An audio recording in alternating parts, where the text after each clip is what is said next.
नमस्ते। आप सभी का मेरे YouTube वीडियो में स्वागत है। आज हम लोग भक्ति काल के एक महान कवि सूरदास जी के ऊपर बात करेंगे। भक्ति काल को आदि काल के बाद में हिंदी साहित्य के इतिहास में देखा जाता है और इस भक्ति काल को मुख्यतः दो भागों में विद्वानों ने बांटा है, निर्गुण भक्ति और सगुण भक्ति। निर्गुण भक्ति में भी सूफी काव्य है, संत काव्य है, ज्ञान मार्गी शाखा, प्रेम मार्गी शाखा इनके अन्य नाम है। उसी तरह से सगुण भक्ति में राम भक्ति शाखा और कृष्ण भक्ति शाखा को माना जाता है। हालांकि अपने अपने विशेषाधिकार के तहत हिंदी साहित्य के विद्वान इतिहासकारों ने अपने अपने ग्रंथों में इन नामों पर आपत्तियां विपत्तियां दर्ज करवाई हैं, इनके दूसरे नाम भी रखे हैं।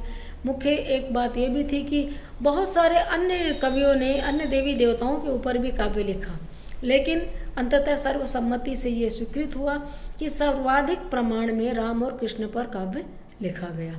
इसलिए राम और कृष्ण भक्ति धारा के माध्यम से ये पाठ्यक्रम में अनेकानेक क्लासेस में अनेक प्रकार से पूछा पढ़ाया जा रहा है। बात करते हैं सूरदास जी की। देखिए, भक्ति काल के पहले भी आदि काल से लेकर भक्ति काल तक बहुत सारे कवियों के जीवन वृत्तांत को लेकर के विद्वानों में मतैक्य नहीं है। सूर, तुलसी, मीरा, उसके पहले कबीर, इनके जन्म स्थान, जन्म तिथि, मृत्यु तिथि को लेकर विद्वानों में मतैक्य नहीं है। फिर भी एक मत से आजकल मानते हैं कि सूरदास जी का जन्म 1478 ईस्वी में और मृत्यु 1583 ईस्वी में हुई थी। बात मैं उनके जन्म और मृत्यु की नहीं कर रही हूँ, बात साहित्य में उन्होंने जो दिया है उसकी कर रही हूँ। श्रीमद् भागवत के दसम स्कंध से कुछ मुख्य अंश लेकर और उन्होंने अपनी भ्रमर गीत को उपजीव्य बनाया है अपने सूरसागर में। सूरसागर उनकी कीर्ति का अक्षय स्रोत है। इसके अलावा सूरसारावली उनकी एक अन्य कृति है। दृष्टकूट पद भी उन्होंने लिखे हैं, लेकिन उन दृष्टकूट पदों ने जिनको समझने के लिए काफ़ी दिमागी कसरत करनी पड़ती है, वो उनकी कीर्ति का स्रोत नहीं है। मुख्य रूप से उनकी कीर्ति का स्रोत सूरसागर और उसमें भी भ्रमर गीत है। इसी भ्रमर गीत पर भ्रमर गीत सार नाम से पुस्तक संपादित की है हिंदी साहित्य के प्रख्यात आलोचक आचार्य रामचंद्र शुक्ल ने। इस समय बीकानेर विश्वविद्यालय में सेमेस्टर सेकंड में फर्स्ट पेपर में सगुण भक्ति जो चल रही है वो शुक्ल जी के संपादित अंश में से ही लिए गए हैं। बहुत सारे दोहे हैं, निर्गुण कौन देश को वासी और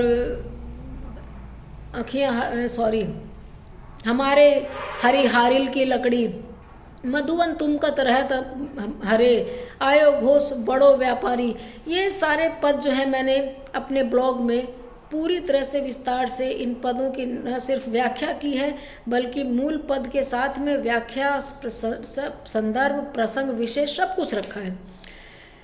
कहना मैं ये चाहती हूँ कि उन्होंने मुक्तक काव्य के माध्यम से वात्सल्य और भक्ति की ऐसी अद्भुत रचनाएं की हैं कि कालांतर में आलोचकों को उनके रचनाओं को देखते हुए वात्सल्य रस नाम के एक अलग रस का सृजन करना पड़ा। इसको वत्सल रस भी कहते हैं और वात्सल्य इसका स्थायी भाव है।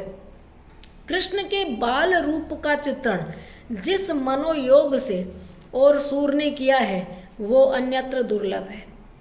अपने हिंदी साहित्य के इतिहास में शुक्ल जी ने भी लिखा है कि सूर वात्सल्य का कोना कोना झांका है।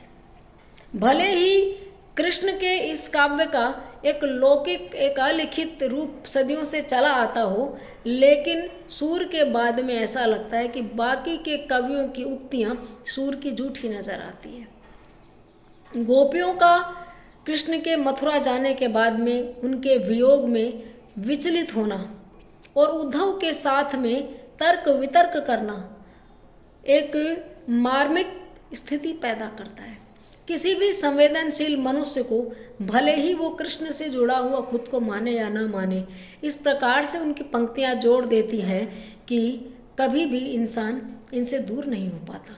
बहुत बचपन में मैंने पढ़ा था, मधुबन तुम कत रहत हरे, विरह विथा में श्याम सुंदर की ठाड़ क्यों नजरे, मधुबन तुम कत रहत हरे।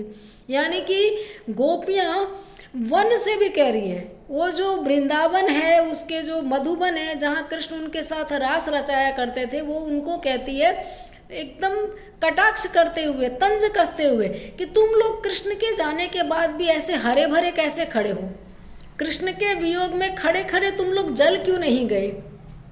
अपने अनन्य लोगों से, अपने प्रियजनों से बिछुड़ने के बाद में कोई भी व्यक्ति इन पंक्तियों में जो छुपा हुआ मर्म है, जो वियोग जनित पीड़ा है, उसको महसूस कर सकता है।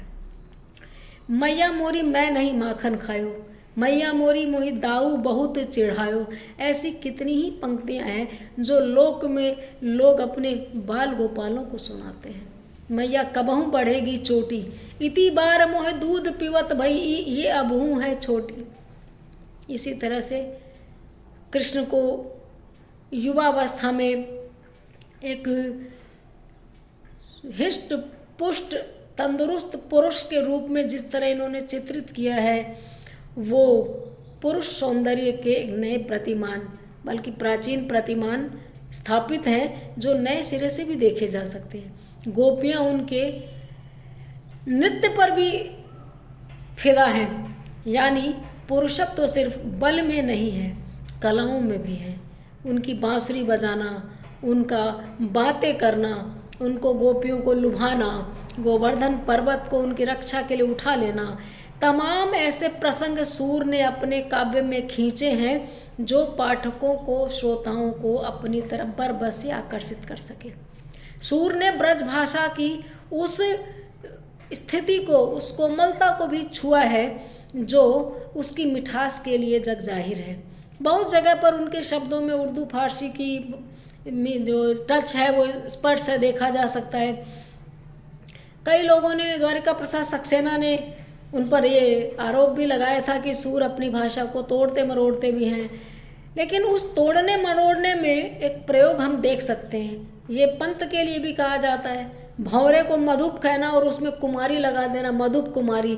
एक नई ही इसमें आप स्थिति देख सकते हैं, एक नया सौंदर्य देख सकते हैं, एक नई आप शब्दों का लालित्य देख सकते हैं, मधुप कुमारी। ठीक उसी तरह से देखियत कालिंदी अतिकारी, इसको कहीं कहीं पे लखियत कालिंदी अतिकारी कहा गया है। तो यहाँ पे मैंने एक बार सोचा कि लखियत तो बिल्कुल सही है, ब्रज भाषा का है, लेकिन देखियत भी हो सकता है, क्योंकि सूर तो उस समय के प्रचलित शब्दों को अपने काव्य में उठाते थे। सूर ने कृष्ण के काव्य में जो लिखा है, बाद के कवियों ने उसमें बहुत थोड़ा ही योगदान दिया होगा। सूरदास के अलावा नंददास, परमानंद दास, गोविंद स्वामी, छीत स्वामी, कई अन्य कवि हुए हैं अष्टछाप में, लेकिन जो काम सूरदास ने कृष्ण भक्ति आंदोलन में, कृष्ण भक्ति शाखा में किया है, वो और कोई नहीं कर पाया। सूर की गोपियाँ नंददास की गोपियों से कहते हैं कि चतुर कम है, वाग वैदग्ध्य कम है, लेकिन मैंने दोनों, उनका भंवर गीत है, नंददास का भंवर गीत है, सूरदास का भ्रमर गीत है, लेकिन मैंने जब दोनों को पढ़ा तो मुझे लगता है कि वात्सल्य में, प्रेम देने में, चतुराई में और वाग वैदग्ध्य में कहीं पर भी सूर की गोपियाँ नंददास की गोपियों से 19 नहीं ठहरती हैं। और किस तरह से उन्होंने निर्गुण को पराजित किया है। मैं सगुण निर्गुण से परे हूँ, साइंटिफिक युग है, बहुत सारी चीज़ें नहीं भी मानते हैं, लेकिन अपने ईश्वर की स्थापना के लिए, अपने इष्ट को प्रमुख दिखाने के लिए, सुपीरियर बताने के लिए उन्होंने जिस तरह पूछा है, निर्गुण कौन देश को वासी, कहाँ रहते हैं निर्गुण, इनके माता पिता कौन है, ये क्या खाते हैं, इनको क्या पसंद है, बिल्कुल कृष्ण के बरक्स में रखा गया कि भाई कृष्ण को हम जानते हैं, उनके नंद और यशोदा माता पिता है, वो गोकुल में हमारे साथ रहते हैं, गायें चराते हैं, बांसुरी बजाते हैं, उनको मक्खन पसंद है। आप बताइए आपके निर्गुण कैसे दिखते हैं, इनका तो सांवला रंग है, उनका रंग बताओ, वो क्या खाते पीते हैं। तो इस तरीके की चीज़ें जनता को लुभाती हैं, लोकमानस में बहुत जल्दी पैठ बनाती हैं ऐसी सरस बातें। तो कुल मिलाकर हम कह सकते हैं कि भाषा को लेकर, शैली को लेकर, शब्द चयन को लेकर के और विषय को लेकर के सूर ने अपने साहित्य में ऐसा कलात्मक और भावनात्मक सौंदर्य रचा है जो बहुत कम कवियों को मुहैया हो पाया है, उपलब्ध हो पाया है। ये उनकी जन्मजात प्रतिभा ही थी जो उनको हिंदी साहित्य के भक्ति काल के कवियों में अन्यतम स्थान पर खड़ा करती है। आज इतना ही, बाद में किसी और कवि के साथ हम मिलते हैं। नमस्कार।